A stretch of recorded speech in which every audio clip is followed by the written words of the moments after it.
There are three things that I will find most useful in the functionality with this new microscope. The first is the LED lighting.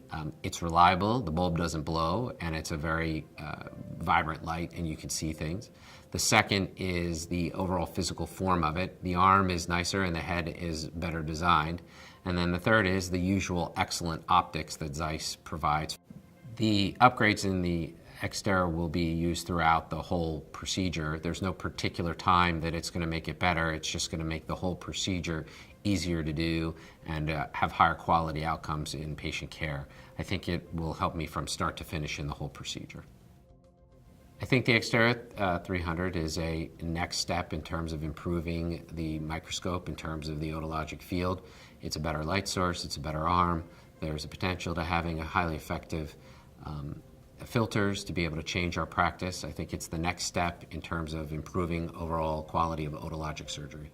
But if I could pick any microscope to have today to use in my otologic practice, it would be the EXTARO 300.